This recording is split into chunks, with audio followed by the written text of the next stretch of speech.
reassegurando Roland que ela tinha pleno domínio da situação enquanto o sol do meio-dia brilhava sobre eles. Carter e Roland seguiram em direção a uma pequena sala discreta. Roland empurrou a porta para revelar um homem envolto em bandagens, seu rosto e corpo ocultos da vista.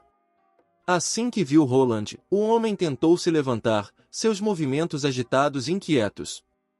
Com um aceno gentil, Roland instou o homem a relaxar, assegurando-lhe que já sabia a verdade sobre o que havia acontecido. Ele elogiou Brian por sua bravura e abnegação, chamando-o de verdadeiro herói. O rosto de Brian se contorceu ao lembrar de seu camarada caído, lágrimas escorrendo por seu rosto e seu corpo tremendo de emoção.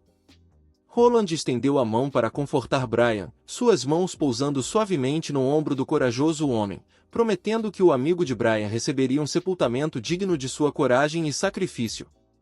Mas então Roland deu a notícia de que o culpado de rosto cicatrizado havia sido condenado à morte por enforcamento, convidando Brian para assistir à execução em 3 dias. Brian hesitou, sua expressão dolorosa e incerta. Ele falou sobre o status nobre do homem de rosto cicatrizado e o fato de que nobres frequentemente podiam usar sua riqueza para expiar seus crimes. Ele temia que matar o rosto cicatrizado pudesse irritar outros nobres do Bastião Xangu. Com um tom firme, Roland afirmou que o homem de rosto cicatrizado poderia estar distantemente relacionado a uma família nobre, mas ele não possuía título ou terra para falar.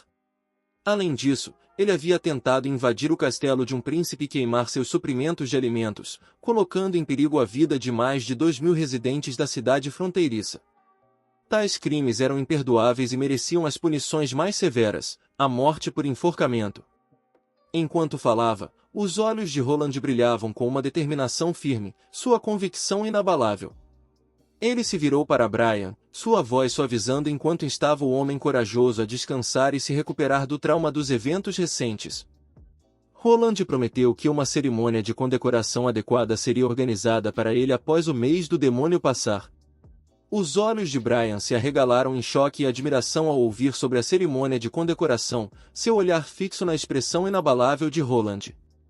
Roland encontrou seu olhar com uma determinação firme, deixando o peso de suas palavras afundar. Com uma voz estável, Roland informou a Brian que a bravura da patrulha corajosa se tornaria doravante seus cavaleiros pessoais, confiados com o dever sagrado de defender a cidade fronteiriça e seu povo.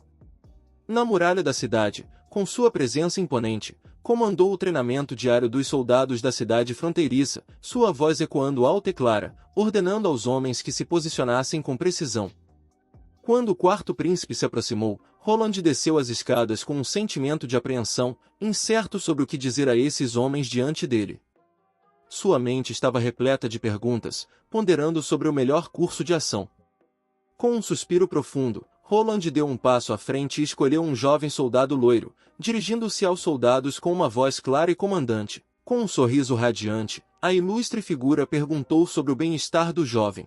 Com base em sua experiência passada e nas notícias, ele sabia qual seria a resposta esperada: "Não estou cansado e estou indo bem."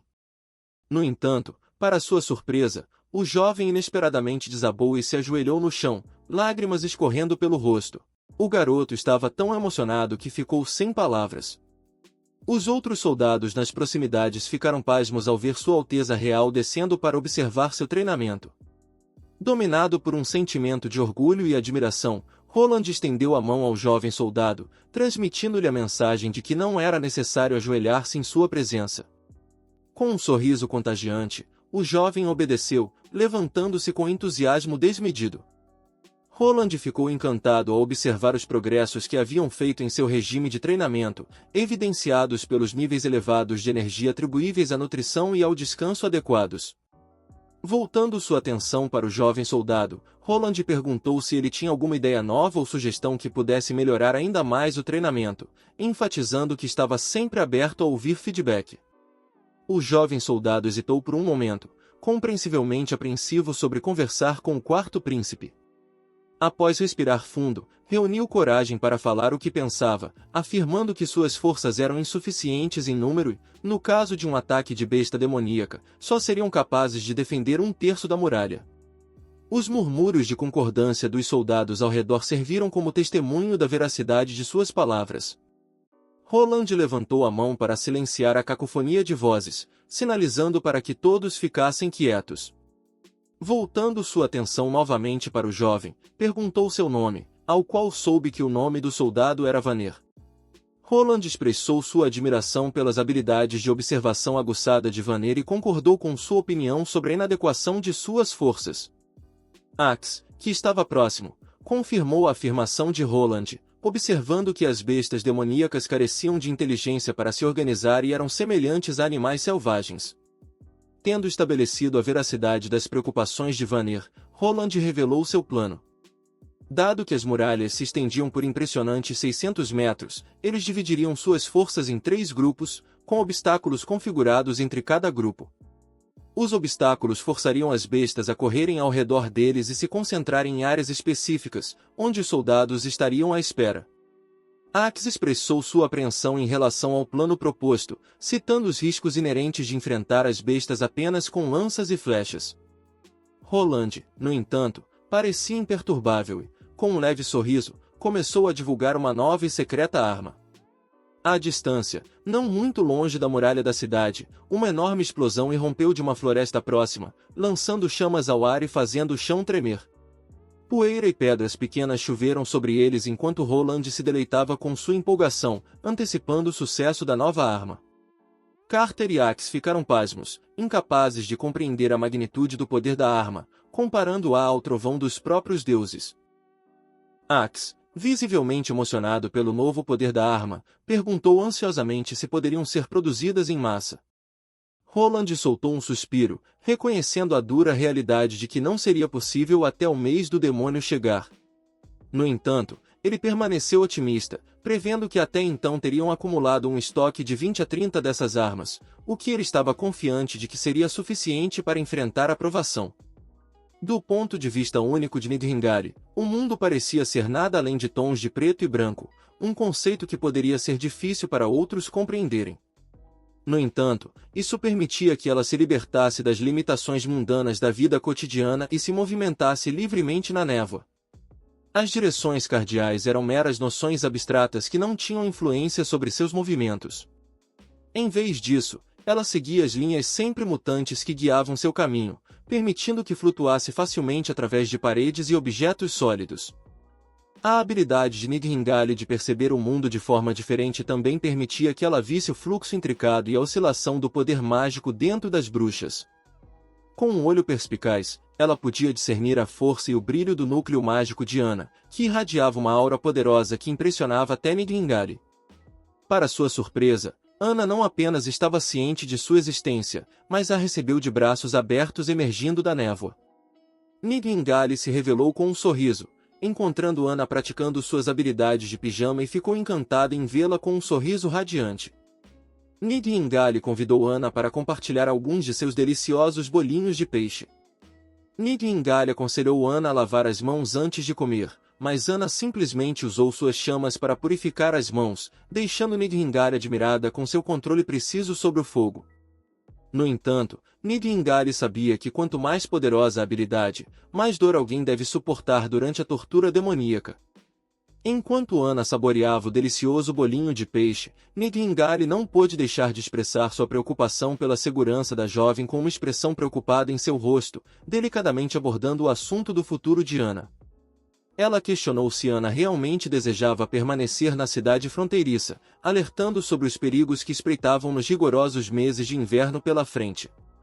Nidhingari implorou a Ana que considerasse o conforto e a segurança da Associação das Bruxas, onde poderia estar cercada por indivíduos com pensamentos semelhantes que a receberiam de braços abertos.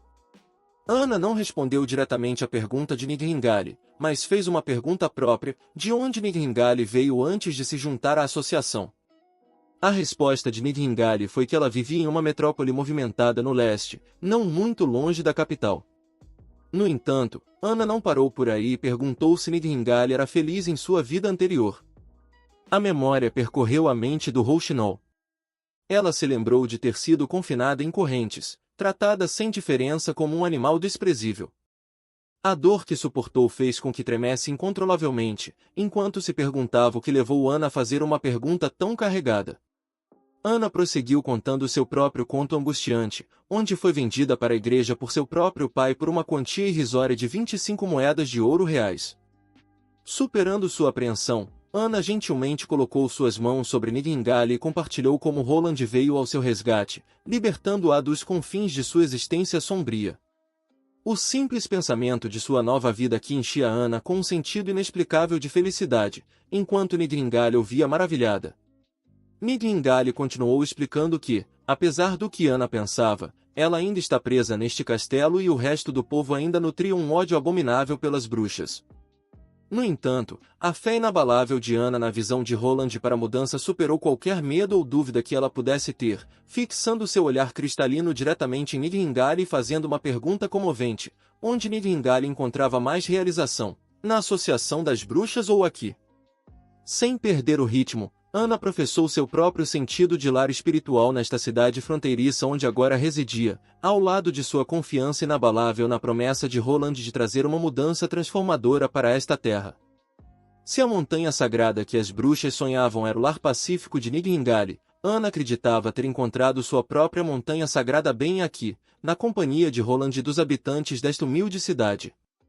Justo quando Nightingale estava prestes a responder, a porta se abriu subitamente com um estrondo ensurdecedor.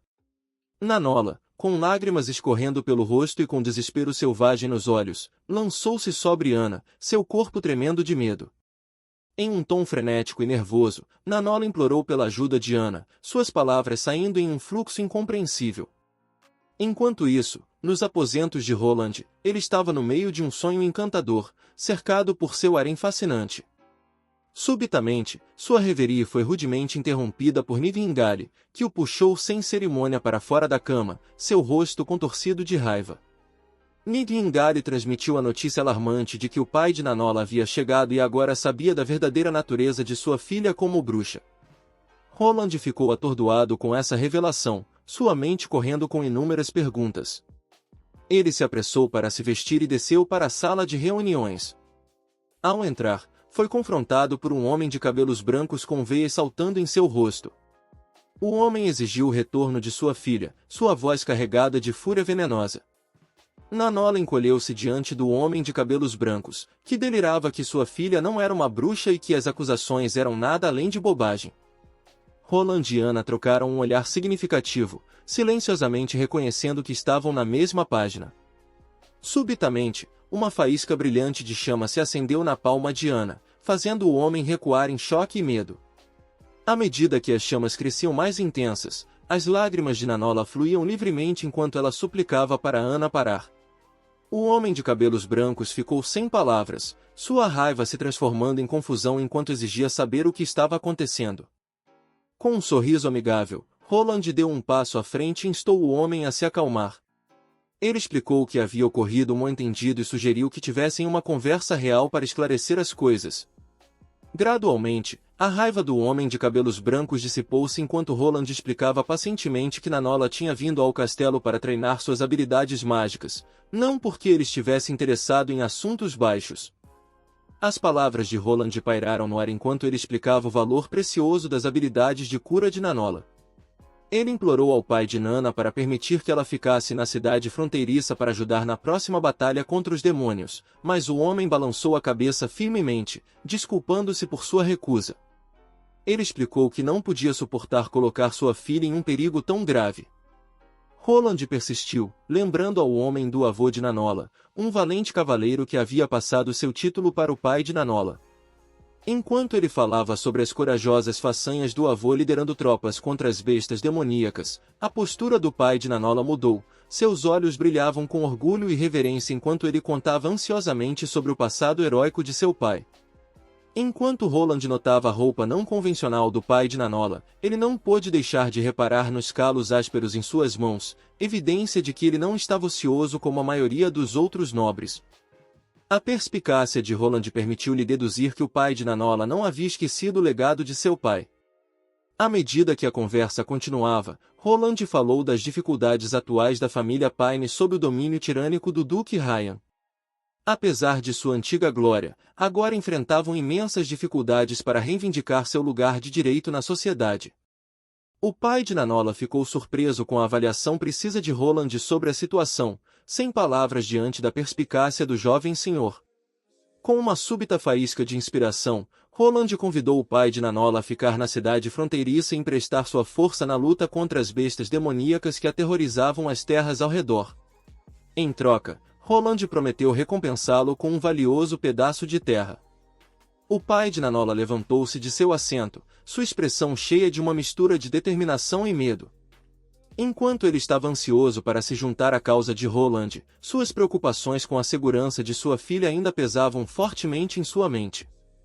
Sua natureza cética o deixou questionando se a cidade fronteiriça realmente possuía o poder e a força para repelir as hordas implacáveis de bestas demoníacas. O pai de Nanola tremia de medo enquanto Roland expunha a dura realidade de sua situação. Ele falou sobre a ameaça iminente da igreja e seus espiões insidiosos que haviam infiltrado cada canto do reduto de Tianji. Se eles descobrissem o segredo bem guardado de Nana, seu destino estaria selado, sem esperança de escape ou salvação. As palavras de Roland pairavam pesadamente no ar, cada sílaba carregada com o peso da desgraça iminente. Ele garantiu ao pai de Nana que tinha um plano, que garantiria a segurança de sua amada filha. Com determinação férrea, Roland prometeu ter um barco pronto no cais, esperando por eles caso a missão falhasse, e Ana seria a primeira a partir. Enquanto o pai de Nanola ouvia a proposta de Roland, foi tomado por um sentimento de inquietação. No entanto, ele podia sentir algo diferente sobre o notório quarto príncipe, algo que o distinguia dos outros nobres e membros da realeza que havia encontrado em sua vida. Respirando fundo, ele tomou a difícil decisão de confiar em Roland, esperando contra a esperança que sua fé não fosse mal colocada. Com uma mudança de tom, ele jurou como cavaleiro lutar ao lado de Roland. Momentos depois de se despedir de Nanova e seu pai, Ana fez beicinho e perguntou por que Roland disse aquilo. Com uma voz determinada, ela afirmou que não iria a lugar nenhum. No escritório de Roland, Berel irrompeu pela porta, seu rosto tomado de ansiedade. Ele trouxe a grave notícia de que o treinamento contínuo dos soldados e a produção de armas haviam causado um impacto substancial nas finanças. Se continuassem nesse caminho, certamente ficariam sem fundos muito antes do fim dos meses dos demônios. Roland esfregou as têmporas cansado, ciente da situação desesperadora que enfrentavam. Com o coração pesado, ele instruiu Berel a retirar os fundos necessários de seus próprios cofres. Berel permaneceu desconfiado, sua preocupação com a segurança de Roland era palpável. No entanto, Roland permaneceu resoluto, determinado a ver seus planos até o fim, não importando o custo. Ele garantiu a Berel que seria o primeiro a partir caso a missão falhasse e o instou a cumprir seus deveres com renovado foco e vigor. Quando Berel saiu, Roland desabou sobre a mesa, tomado por um sentimento de desespero. Ele não conseguia acreditar que havia conseguido esgotar completamente seus recursos.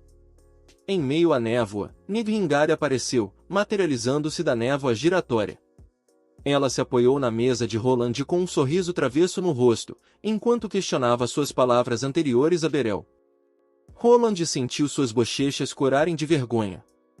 Os olhos de Nidhingari estavam cheios de preocupação pelo bem-estar de Ana. Ela instou Roland a passar mais tempo com ela, temendo que seu tempo pudesse estar se esgotando. No entanto, Roland permanecia firme em sua crença de que Ana emergiria vitoriosa contra as forças demoníacas, confiando nas próprias palavras de Ana de que ela prevaleceria contra a tortura demoníaca e certamente sobreviveria. Nidhingari não podia acreditar na confiança inabalável de Roland em uma bruxa enquanto continuava a dizer que uma bruxa tinha sido amaldiçoada pelo diabo. Roland encontrou seu olhar de maneira firme, um brilho determinado em seus olhos. Ele se recusou a ser influenciado por suas palavras, declarando que confiava em Ana tanto quanto confiava na própria Nidhingari. A sala caiu em um silêncio constrangedor enquanto Nidhingari lutava para aceitar as palavras inabaláveis de Roland. Ela mudou seu peso de um pé para o outro, incapaz de encontrar seu olhar. À medida que o peso da convicção de Roland começava a se instalar, Nidhingari sentiu um leve rubor subir em suas bochechas.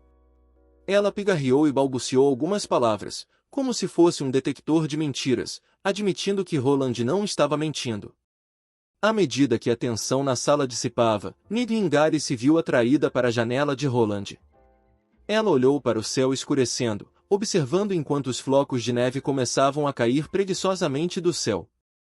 Seu coração acelerou com um pressentimento ao perceber que esta era a primeira nevasca, sinalizando a chegada do mês dos demônios. Seu olhar voltou-se para Roland, um reconhecimento silencioso passando entre eles.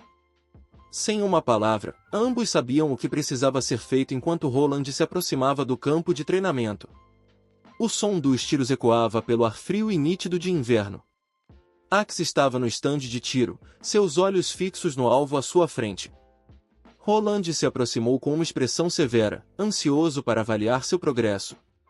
Axe virou-se para enfrentar Roland, seu rosto se iluminando com um sorriso confiante enquanto assentia com a cabeça, assegurando a Roland que tinha praticado diligentemente e dominado o mosquete conforme suas instruções.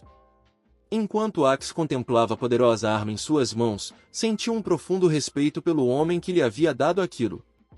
Ele prometeu nunca decepcionar Roland e usar suas habilidades para defender sua terra contra as bestas demoníacas que ameaçavam invadi-los. Roland virou-se para Carter e perguntou sobre seu progresso.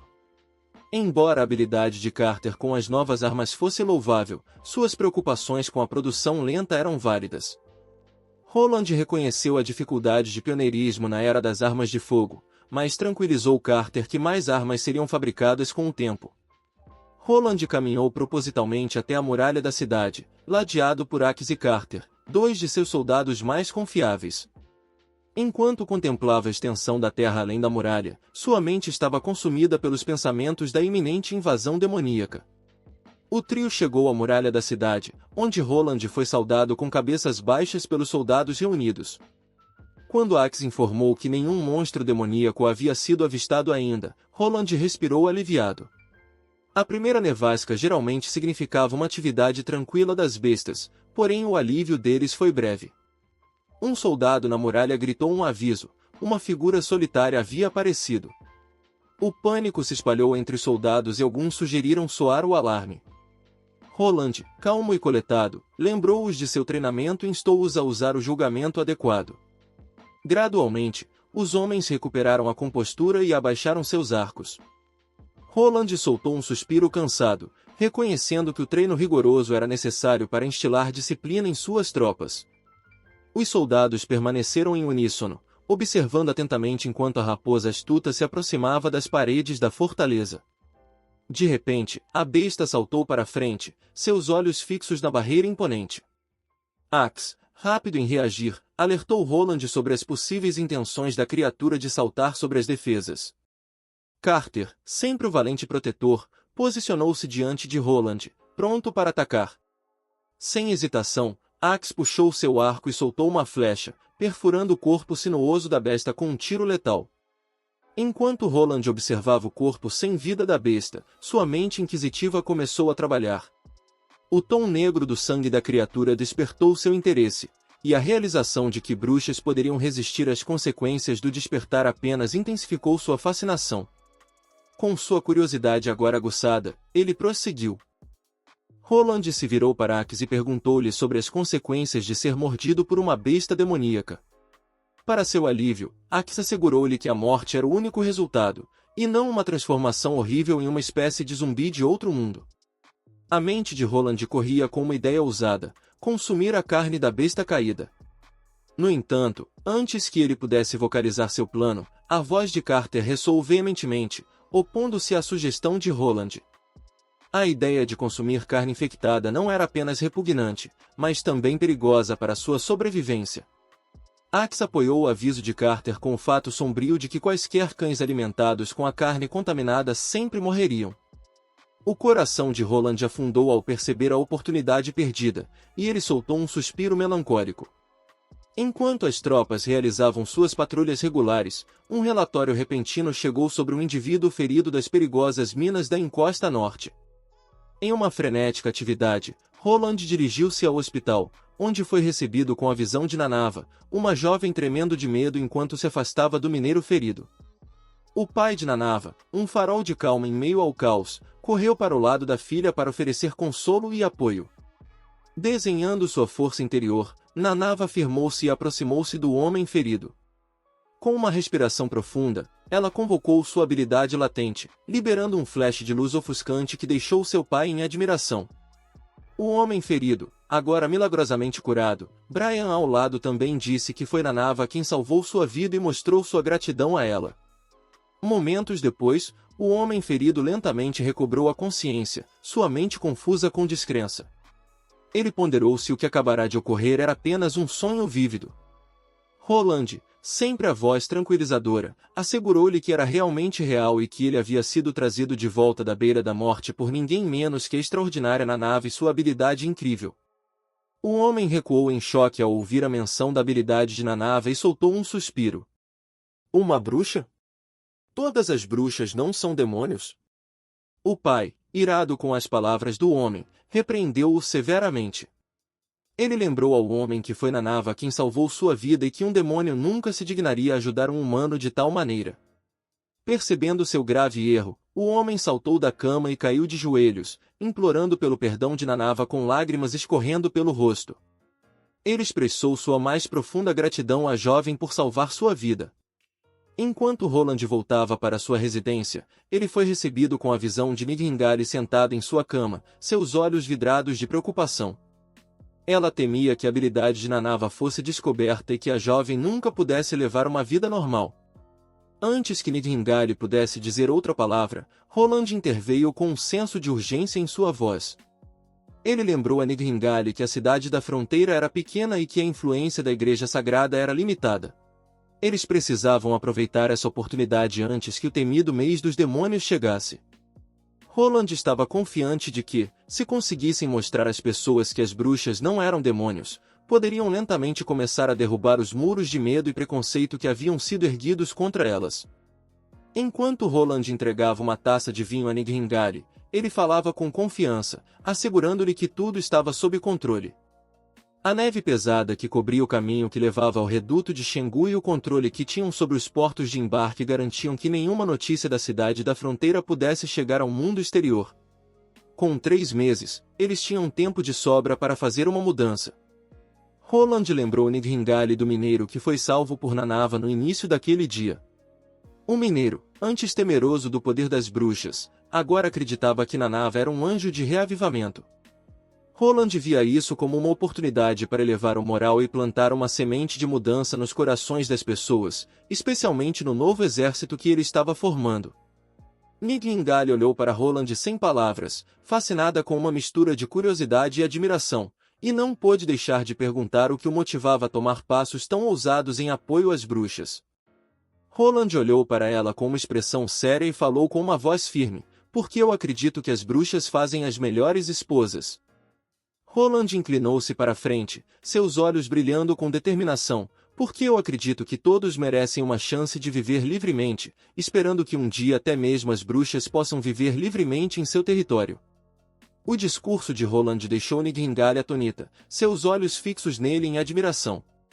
Após um longo silêncio, ela desviou o olhar e começou a se desculpar pelas mentiras que lhe havia contado anteriormente. Nidhingale explicou que suas companheiras bruxas na associação estavam vagando há muito tempo e simplesmente queriam um lugar seguro para ficar, mesmo que fosse um castelo como o dele. Roland ficou inicialmente confuso com suas palavras, mas então, como se uma súbita realização o tivesse atingido, ele entendeu que Nidhingale estava oferecendo trazer as outras bruxas para seu castelo. Ele sentiu uma onda de excitação. Nidhingale estava admirada com a grande visão de Roland para um mundo onde todos, incluindo as bruxas, poderiam viver juntos. No entanto, ela ainda tinha preocupações sobre as repercussões de trazer as bruxas para a cidade da fronteira, temendo que isso pudesse potencialmente fazer de Roland um inimigo da igreja. Roland, por outro lado, permaneceu calmo e sereno. Ele assegurou Nidhingale de que a igreja não iria a extremos apenas para puni-lo. Ele sabia que eles não ousariam provocar a família real. Enquanto caminhava em direção à janela, Roland enfatizou a importância de começar pequeno e construir a partir daí. Ele acreditava que precisavam começar pela cidade da fronteira e gradualmente reunir forças suficientes para derrubar a igreja eventualmente. Roland vislumbrava criar um reino onde todas as pessoas, independentemente de suas origens, pudessem coexistir em harmonia. Isso não se limitava apenas ao Castelo Cinza, mas ao mundo inteiro. Um dia, todos saberão que as bruxas são realmente as melhores esposas. Sob a cobertura da escuridão, um estrondo de roupas ecoou pela noite enquanto um grupo de homens montados avançava em direção ao Castelo Cinza. Entre eles estava uma figura imponente com uma cicatriz distintiva marcada em seu rosto, ninguém menos que Gerald Wimbledon, o primeiro príncipe do reino do Castelo Cinza. Conforme eles se aproximavam dos portões do castelo, uma súbita explosão iluminou o céu vindo das muralhas. Sem se deter, o primeiro príncipe ordenou que seus homens avançassem e entrassem no castelo. Com um estrondo metálico, as correntes que seguravam as pesadas portas do castelo começaram a descer, permitindo que o príncipe e seus homens rompessem as defesas do castelo.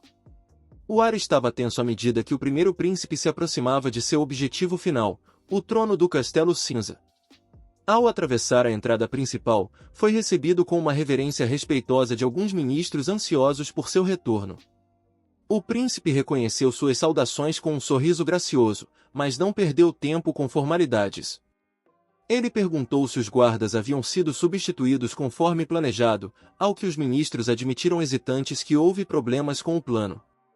No entanto, o príncipe permaneceu imperturbável, sua confiança inabalável sendo um testemunho de sua determinação incansável. Ele emitiu ordens para garantir a segurança da entrada com todo o pessoal disponível, mantendo sua confiança nos 2 guardas que o acompanhariam. Enquanto o primeiro príncipe se dirigia à residência do rei, suas lembranças de infância brincando com seus irmãos mais novos foram momentaneamente substituídas por uma determinação firme. Ao se aproximar das imponentes portas, ele sabia que estava prestes a desafiar as regras do rei e tomar o trono à força. Diante da grande câmara, um leve odor capturou sua atenção, o cheiro de sangue pairava no ar, um presságio sombrio do que estava por vir. Seu ministro o informou que uma criada foi chamada pelo rei e testemunhou a troca de guardas, sendo tratada conforme o necessário. O primeiro príncipe achou extremamente estranho o que o ministro disse, pois sabia que seu pai não havia se envolvido com uma mulher desde a morte de sua mãe. A resolução do primeiro príncipe se fortaleceu, sabendo que não havia mais volta. Com uma respiração profunda, ele avançou e entrou na sala. Ele sentiu uma raiva ardente profunda em seu peito, rotulando o segundo príncipe como um demônio vindo das profundezas do inferno. O segundo príncipe apenas sorriu com desprezo em resposta, como se desafiasse o primeiro príncipe a julgá-lo. Ele sabia muito bem que seu irmão havia recebido as mesmas vantagens que ele também teria seguido o mesmo caminho se tivesse a chance. Pego em uma armadilha que nunca viu chegando, o primeiro príncipe lutou para recuperar a compostura. Ele sabia que estava em desvantagem e que o segundo príncipe havia planejado tudo isso desde o início. Mas, para sua surpresa, seu irmão revelou que não tinha intenção de matá-lo. A razão para sua traição era simples. Ele não queria esperar 5 longos anos para enfrentar o poderoso exército da terceira irmã. Ela vinha construindo suas forças muito antes de o concurso pelo trono ser anunciado, e o segundo príncipe viu isso como a oportunidade perfeita para tomar o Castelo Cinza sem a necessidade de construir um exército do zero. Com uma determinação feroz queimando em seus olhos, o primeiro príncipe viu uma abertura e avançou contra seu irmão traiçoeiro, com a intenção de vingar o assassinato de seu pai. Mas antes que ele pudesse se aproximar, guardas correram, suas lanças perfurando profundamente sua carne e o derrubando em um monte doloroso. O segundo príncipe ficou sobre seu irmão caído, um sorriso cruel torcendo seus lábios enquanto declarava que o primeiro príncipe enfrentaria julgamento no dia seguinte, acusado de abandonar seu próprio território e assassinar o rei. O primeiro príncipe estava impotente enquanto lutava contra o aperto firme dos guardas. Ele ameaçou expor o complô de seu irmão ao mundo, mas o segundo príncipe apenas riu, revelando um pequeno frasco de poção que tornaria qualquer um que a bebesse completamente mudo. O coração do primeiro príncipe afundou ao perceber a profundidade da depravação de seu irmão. Ele havia subestimado a astúcia do segundo príncipe. Com um sorriso tortuoso, o segundo príncipe declarou que voltaria ao seu território naquela mesma noite, com a intenção de se preparar para sua ascensão ao trono antes que a notícia da morte de seu pai pudesse se espalhar por todo o reino. Seu discurso estava cheio de falsa tristeza e lágrimas de crocodilo, mas não havia como negar o brilho de ambição em seus olhos enquanto falava. As memórias de sua infância passaram diante dos olhos do primeiro príncipe, um lembrete amargo da felicidade que um dia compartilharam. O som de suas risadas e a visão deles brincando juntos pareciam um sonho distante, despedaçado como um espelho, enquanto o primeiro príncipe era arrastado para longe. O ministro se aproximou do segundo príncipe, baixando a cabeça em submissão ao novo rei. O segundo príncipe assegurou-lhe que seu acordo seria mantido, mas um sorriso torceu seus traços enquanto produzia uma pequena pílula e a entregava ao ministro. O ministro hesitou, sentindo que algo estava errado, mas antes que pudesse protestar, o segundo príncipe pressionou a pílula em sua mão, coagindo-a a engoli-la. Com um arrepio de medo, o ministro percebeu que a pílula o tornaria obediente ao novo rei, garantindo sua lealdade e prevenindo qualquer possível traição. Enquanto os outros ocupantes desocupavam a câmara, o segundo príncipe se aproximou O cadáver frio e rígido de seu pai, com a face contorcida, traía as emoções dentro dele, e uma súbita recordação nos transportou de volta aos últimos momentos do rei. Foi então que o segundo príncipe revelou o retorno de seu irmão mais velho e seu desejo pelo trono, apenas para ser recebido com uma explosão de risadas gélidas e uma exibição chocante de automutilação. Antes que o príncipe pudesse compreender essa resposta confusa, o rei se lançou contra si mesmo com uma adaga, cravando-a em seu próprio peito. Tudo parecia surreal, e o segundo príncipe não conseguia se livrar da sensação de que algo estava errado. O príncipe não teve tempo para reagir nem impedir o suicídio, e uma sensação desconcertante persistia em sua mente, sem conseguir se livrar do sentimento de inquietação em relação a toda a situação. Havia passado apenas uma semana desde que a neve etérea cobriu a terra, envolvendo-a em uma espessa camada de branco gelado. Roland, em seu escritório, não podia deixar de ponderar sobre a longevidade da paz, enquanto saboreava o sabor de seu chá. Seu olhar percorria a paisagem tranquila de seu escritório. Felizmente, as máquinas a vapor nas minas haviam sido consertadas, e os soldados nas muralhas estavam conseguindo afastar as raras bestas demoníacas que tentavam invadir suas defesas. Roland suspirou aliviado e começou a planejar o crescimento econômico da cidade fronteiriça. No entanto, seu descanso foi interrompido por um alerta urgente vindo da distância. Carter, seu assistente, correu para o escritório com um tom de pânico na voz, avistando uma grande horda de bestas demoníacas do lado de fora da muralha. Na encosta norte da cidade fronteiriça, uma horda ameaçadora de bestas demoníacas se aglomerava do lado de fora das muralhas protetoras. Os soldados estacionados na linha de frente estavam prontos, mas suas mandíbulas caíram ao ver o número esmagador de criaturas ferozes que se aproximavam. Vainer, um dos soldados, apertou sua arma com força, sua mente correndo com a memória de seu alistamento inicial, tentado pela promessa de ovos deliciosos em seu almoço. E agora, lá estava ele, jogado no meio da batalha contra essas bestas demoníacas. Sem aviso, um boi infectado avançou, seus olhos brilhando com uma intensidade feroz e seus cascos batendo na terra com uma fúria ensurdecedora. A força do ataque do boi infectado reverberou pelas muralhas, deixando-as tremendo em seu rastro. O puro poder da besta deixou uma grande amassadura na muralha antes que os soldados pudessem inspecionar o boi morto. Um bando de lobos infectados saltou, usando a criatura caída como trampolim para romper as defesas. Axe, o comandante experiente, agiu rapidamente, gritando ordens para posicionar o esquadrão de lanças. Os soldados treinados com precisão se reuniram, suas lanças apontadas para os lobos que avançavam. As pontas afiadas das lanças perfuraram a carne das criaturas, mas um lobo ainda conseguiu romper a linha de defesa.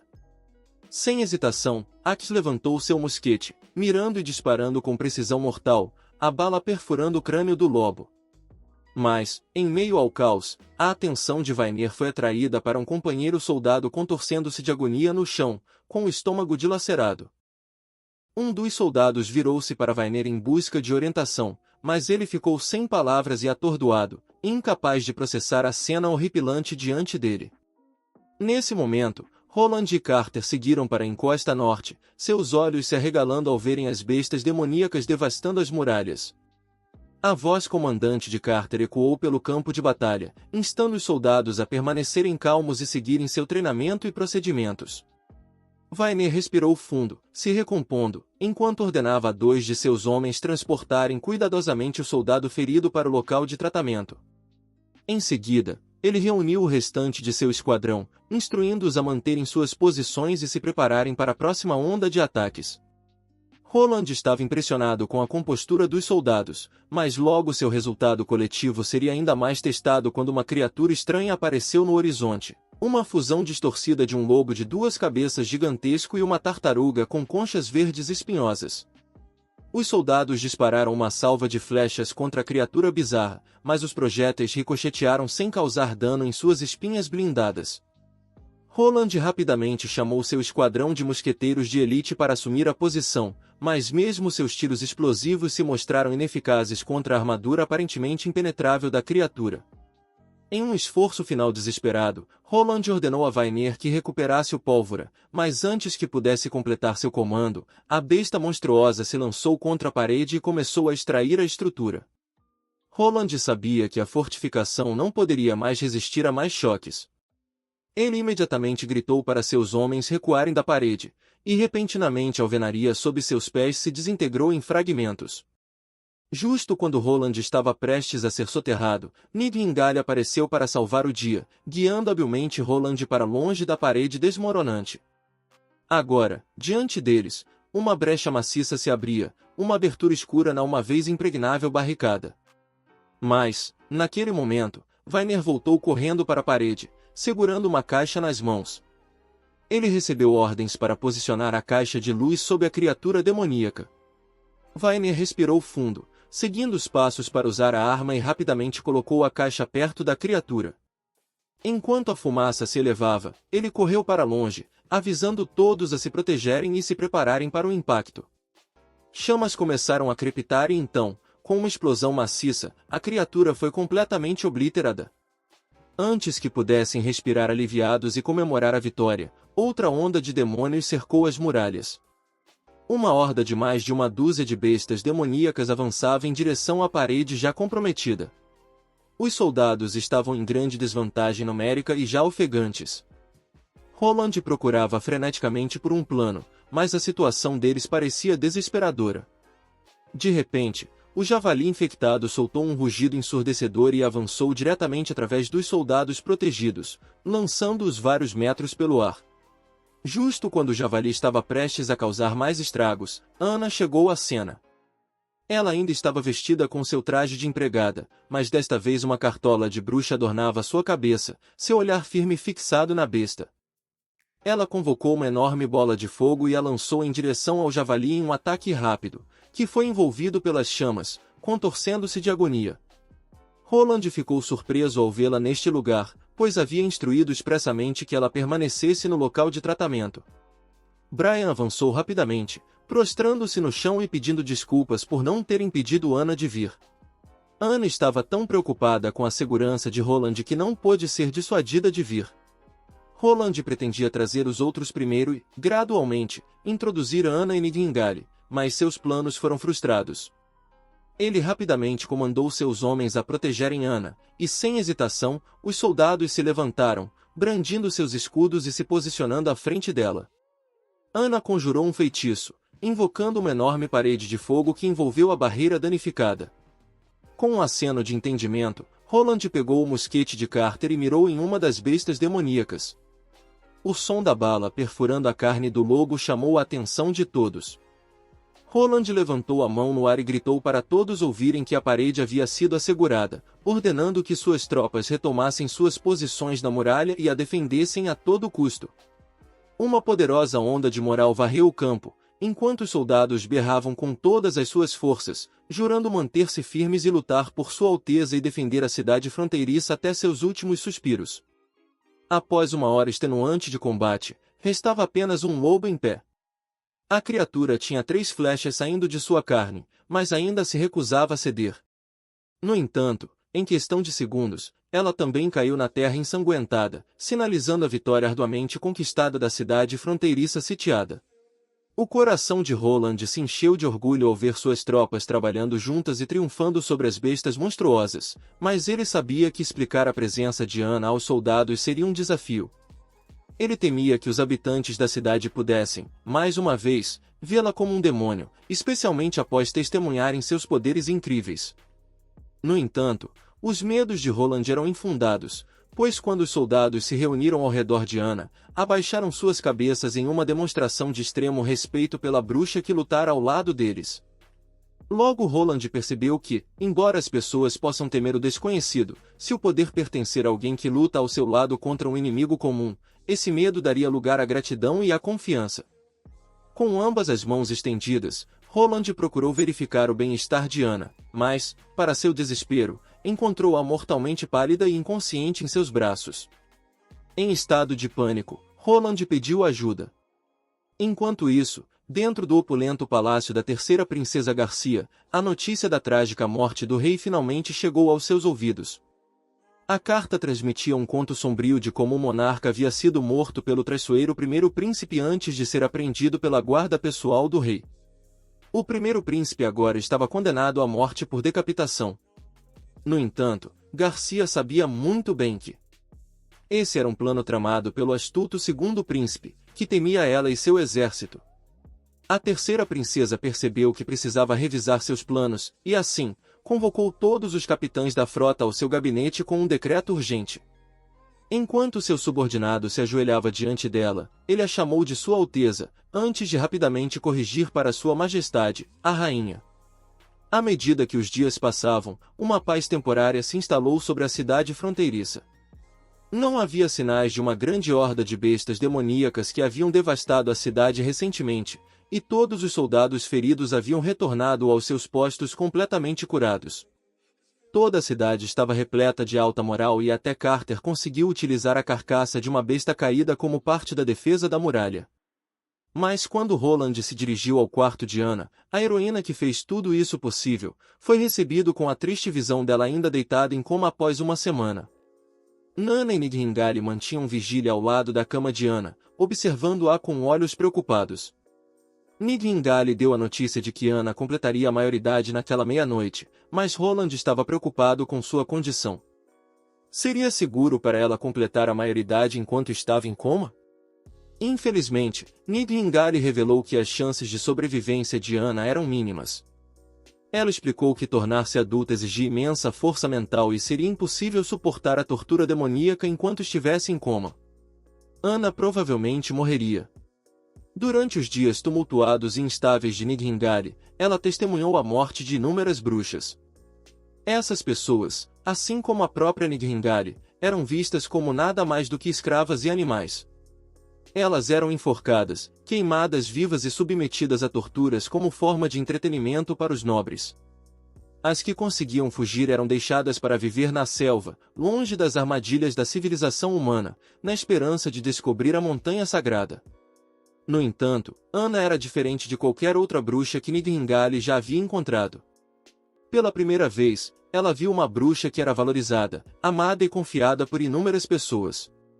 Nidhingale cerrou os dentes, tremendo com uma mistura de relutância e conforto, enquanto assegurava a Roland que, mesmo que Anna não sobrevivesse à noite, ela já havia descoberto sua própria montanha sagrada.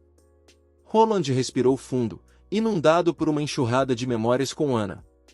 Enquanto Roland estava ao lado da cama de Anna, relembrando todos os momentos maravilhosos que compartilharam, ele segurou firmemente a mão de Anna, sabendo que aquele seria seu último momento juntos. A neve e a brisa fria do lado de fora do quarto apenas aumentavam a solenidade da ocasião. Quando o relógio se aproximava da meia-noite, Nidhingale sentiu uma mudança repentina no ar. O corpo de Anna estava irradiando uma energia de outro mundo. A princípio, Roland temeu o pior, que Anna estivesse em uma dor excruciante, mas para sua surpresa, Anna estava calma e serena. De repente, a vela tremeluziu e se apagou, mergulhando o quarto na escuridão. Mas tão repentinamente, Anna acordou. Uma chama verde brilhante surgiu na mão de Anna, iluminando o quarto e lançando um brilho estranho e assustador em tudo ao redor deles. Roland mal podia acreditar em seus olhos quando Anna calmamente estendeu a mão, oferecendo-lhe a estranha chama verde que parecia pulsar com vida própria. Roland observou, fascinado, enquanto a chama verde de Anna dançava entre seus dedos como se estivesse viva. Com um aceno gentil, Ana deu a Roland permissão para tocar a chama, e ele estendeu a mão hesitante, surpreso ao sentir que não havia calor ou queimadura. Enquanto Ana continuava a controlar suas chamas com facilidade, Roland percebeu que ao atingir a maioridade, ela havia despertado uma nova habilidade dentro de si. Com esse novo poder, Ana podia controlar a temperatura de suas chamas, manipulando-as à vontade. A melhor explicação que conseguiram encontrar foi que Ana havia usado todo o seu poder mágico durante a feroz batalha contra as bestas demoníacas, o que de alguma forma reduziu o efeito colateral que geralmente acompanha o processo de atingir a maioridade, permitindo que ela completasse o processo com segurança. Tanto Nidhingale quanto Roland conheciam muito bem os perigos de ser uma bruxa. Elas sempre foram forçadas a esconder suas habilidades mágicas e fingir serem humanas normais. Esse fardo colocava uma grande pressão em seus corpos e frequentemente resultava em efeitos colaterais durante o processo de atingir a maioridade. É por isso que a maioria das bruxas nunca conseguia passar por essa fase crucial de suas vidas. A descoberta que fizeram foi de grande importância, e Nidhingale sabia que precisava levar essa mensagem de volta à Associação das Bruxas. Antes de partir, prometeu retornar com todas as suas irmãs, esperando que Roland as recebesse de braços abertos. Roland, no entanto, estava hesitante em deixar Nidhingale partir tão cedo, com o mês do demônio ainda em andamento. Ele temia por sua segurança, com as bestas demoníacas ainda à espreita. Mas Nidhingale entendia a urgência de sua missão. Quanto mais cedo pudesse entregar a mensagem, mais bruxas seriam capazes de sobreviver ao brutal processo de atingir a maioridade. Daryl entrou correndo no escritório de Roland com notícias urgentes. O embaixador da fortaleza de Xangu havia chegado com uma mensagem para Roland. Ao entrar na sala de conferências para se encontrar com o embaixador, Roland podia ver a preocupação gravada no rosto do embaixador. Lendo cuidadosamente a carta, ele sabia imediatamente que não eram boas notícias. Ao rolar a carta, o coração de Roland afundou ao ler o cruel anúncio da morte do rei. Petrol, nomeado pelo Duque Ryan, anunciou que a luta pelo trono havia terminado e que o novo rei de Grycastle seria Sua Majestade Timothy Wimbledon, o segundo irmão de Roland. Roland foi informado de que deveria retornar à capital antes do final do inverno. Ao retornar ao seu escritório, Roland não conseguia afastar as suspeitas em torno das mortes súbitas do rei e do primeiro príncipe. Ele precisava agir com cautela e esperar para ver como suas duas irmãs reagiriam antes de tomar qualquer decisão. Percebendo que o reino estava à beira da instabilidade, Roland aconselhou rapidamente Baref a tirar sua família e parentes da capital o mais rápido possível. Ele ordenou que Baref, Carter e seus subordinados escrevessem uma carta familiar que seria enviada com uma escolta para garantir sua passagem segura. Além de garantir a segurança de seus entes queridos, Roland ordenou a suspensão da exportação de minério de ferro e iniciou uma nova onda de recrutamento. Enquanto Roland ponderava suas opções, sua mente corria com possibilidades. Ele sabia que, se o Duque Ryan visse sua recusa em seguir a ordem do rei, provavelmente interpretaria isso como um sinal de rebelião e se moveria para atacar a cidade fronteiriça. No entanto, Roland viu uma oportunidade nesta situação. Ele poderia aproveitar o caos e usá-lo para lançar um ataque na fortaleza de Xangu, expandindo seu território e reivindicando sua riqueza e população para si. Roland não pôde deixar de sentir um frio na barriga de excitação ao considerar as possibilidades. Com a estratégia certa, ele estaria um passo mais perto de seu objetivo final.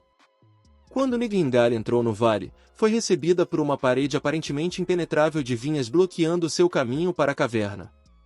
Com o movimento de seu capuz, ela se revelou para Leaf, que usava duas faixas brancas nos braços, um sinal revelador das duas bruxas que haviam caído dias antes.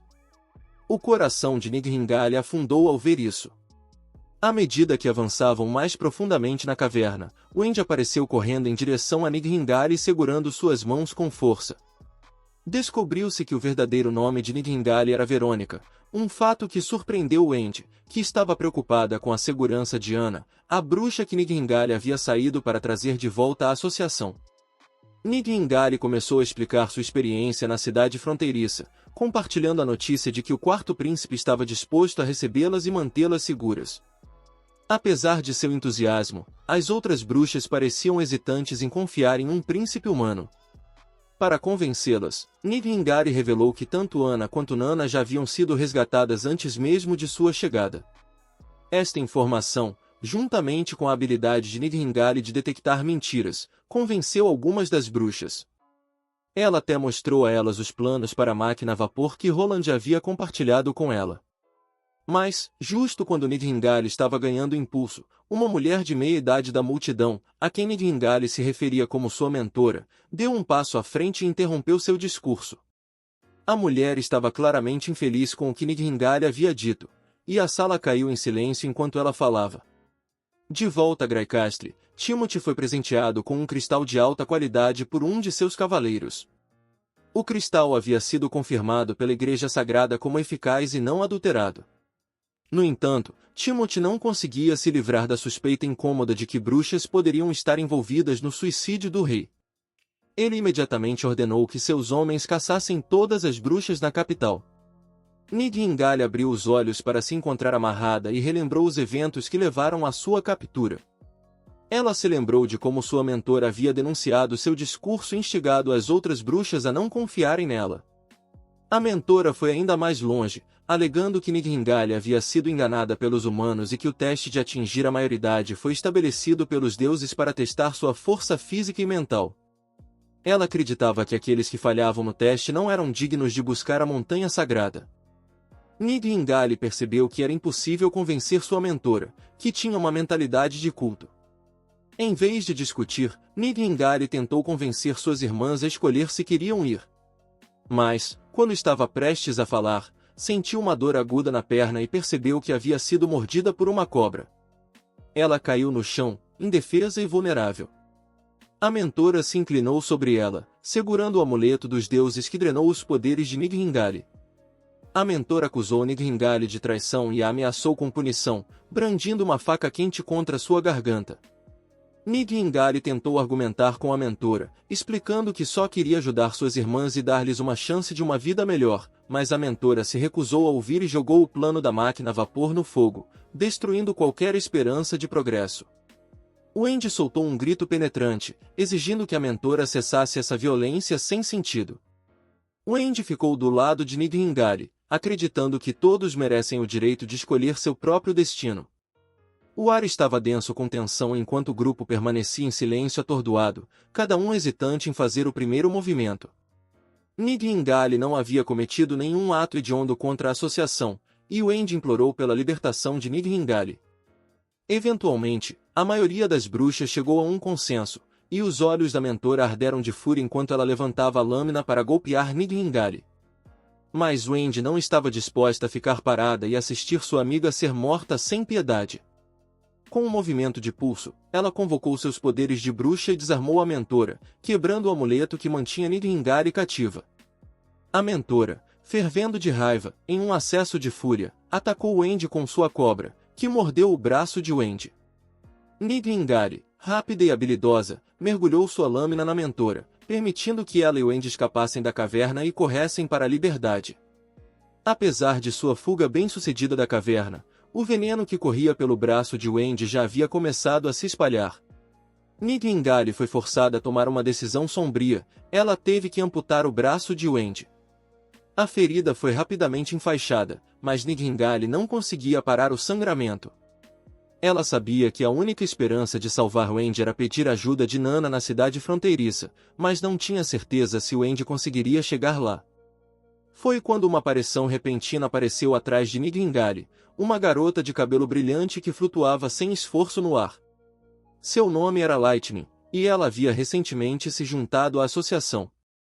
Lightning acreditou em cada palavra que Nidhingari disse e estava curiosa sobre o mundo exterior. Como alguém que sempre desejou se tornar uma exploradora, ela entendia a importância de poder escolher o próprio destino. A habilidade sobrenatural de Lightning de voar provou ser uma dádiva.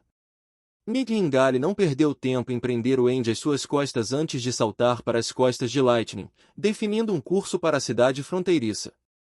Enquanto voavam pelo céu, Nidhingari revelou seu passado e como conheceu Wendy. Foi Wendy quem uma vez a salvou de uma vida de miséria. Nidhingale tinha vivido com sua família na movimentada cidade de Silverleague, mas quando tinha apenas 14 anos, uma violenta revolta causou sua separação da família. Os pais desapareceram, deixando-a e ao seu irmão mais novo sozinhos no mundo. Seu tio os acolheu, mas a vida de Nidhingale tomou um rumo sombrio quando ela descobriu seus poderes de bruxa naquele mesmo ano. O tio de Nidhingale a trancou e começou a treiná-la para ser uma assassina, ameaçando a segurança de seu amado irmão para forçá-la a aprimorar suas habilidades e executar suas tarefas torcidas. O tio ordenou que Nidhingale sabotasse, matasse e envenenasse todos os inimigos da família Glen. Anos se passaram desde que Nidhingale viu seu amado irmão Hyde pela última vez.